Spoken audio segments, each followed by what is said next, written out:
Still to come on Arise America, what's the Pope's new mandate and what does it mean for the Catholic Church and its parishioners around the world?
Pope Francis is making it clear that he plans on reshaping the Roman Catholic Church. In his most authoritative writings as Pope, Francis decried an idolatry of money in secular culture. But he reserved a large part of his critique for what he sees as an excessively top-down Catholic Church hierarchy. He called for greater inclusiveness, including broader opportunities for a more incisive female presence in the Church. Tim Reidy is executive editor, of America, the weekly national of the Catholic Church and the National Catholic Review. Thank you for joining us. Did I chew that up too badly, Tim? No, National Catholic Review. You got it. You just about got it. Excellent. Thank you for joining us. Thank you. Now, in reading your magazine, the document said that the Pope would use this week, he called it the Vatican parlance. And what was his overall message, and what were the main points that he made, besides the ones we just talked about? Well, you hit on some of the major ones. I mean, this is a long document, about 80 pages long. He addresses a lot. I mean, I think the takeaways, a lot of people are focusing is his message on the economy, largely because of the language he uses is very strong, talking about, the dictatorship of the economy, which devours people.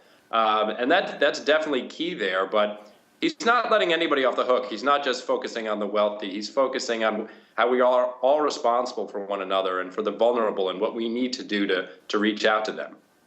Considering how conservative this church has been over the past few decades, do you think there are people in the inner circle of the papacy who are sort of looking around and wondering, where did this guy come from, and is this really what we want? Well, I mean, the Cardinals did elect him, and they did see him as a holy man. He, I think, has been a surprise to all of us, so I can't imagine that they expected exactly what he's become. But, yeah, I mean, I'm sure he's making some people nervous in the Vatican offices who are, he's kind of a bit unpredictable. On the other hand, I think I've also heard through the grapevine that people feel a lot more relaxed in Rome because, he just has a good spirit, a nice, he approaches the job with real joy. So I think that's infectious. He mentioned a role for women in the church, a more active one. Where do you see that topping out in this papacy? Well, he still says that the question of ordination is not on the table. So exploring other ways women can be more involved in the church. There's, for example, we published an article by a group of women who visit the Vatican every year and talk with them about ways that women can be more involved. Now, that may take the form of women in some Vatican offices having higher positions. Also, perhaps, even the idea of women cardinals has been floated, that you could have women in some of those positions. So who knows where it'll take us. Now, how would you compare him in terms of his focus to some of his predecessors, including Pope Benedict and Pope John Paul II? Well, both Pope Benedict and John Paul II did speak a lot about the economy and the inequalities. I think the difference with this Pope is that it's really a primary focus for him. I mean, being from Latin America, being from, he's seen poverty firsthand, and I think he knows that this is a real issue. So, I mean, that's the real difference here, is that he's got this kind of real laser vision on the poor. And also, as a pastor, he has a real experience as a pastor, and so he feels it's his duty to reach out to the poor and to call us to do the same. Now, would you describe what he said when it comes to that top-down, at least when it comes to the growing inequality in the world? Was that a direct attack on Wall Street or corporations in Western countries?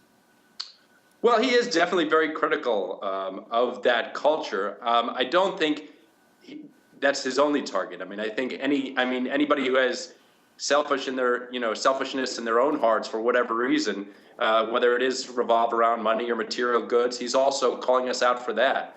So yes, I mean, one part of it is the capitalist system, but that's not the only part.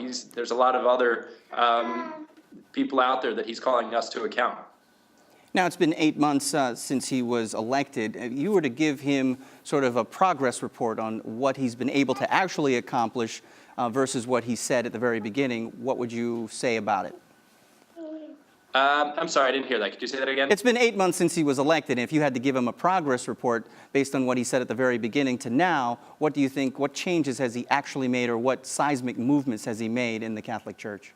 Well, I mean, the reform of the Curia, that's one of the major things they've talked about. That hasn't really, I mean, he had a commission look into that. He had 8 cardinals review it. We haven't seen that report, so that's still kind of to be determined. I think that the major thing is really the change of tone, the change of priorities. I mean, in terms of the conversation that's going on, he has been quite, just changing the tenor of what our focus should be, and he's calling us to really focus on the poor. Some of the things that he's hinted at in terms of things that he said publicly involve some direct attacks on what is described by some conservatives of these are non-negotiable issues, like if he's talking about the issue of birth control, or if he's talking about the issue of gay marriage or the acceptance of gay couples into the Catholic Church. Do you see these as just things that he's talking about and he just wants to start the conversation, or does he intend on effecting some real change in these quarters? I think he believes that we shouldn't be afraid of these conversations, that they're going to happen. I'm sorry, my daughter is just talking to me here. He's telling us not to be afraid of these conversations. Listen, please, God. Okay, I'm sorry. All right. He's telling us not to be afraid of these conversations, and so we may not decide one way or another where we're going to be. Change may not happen tomorrow, but it may happen down the road, and I think he's setting us down that path. Tim Reidy, thank you so much for joining us. We'll let you get back to your family. It is that time of year. Thank you very much. Appreciate it. And this is Arise America.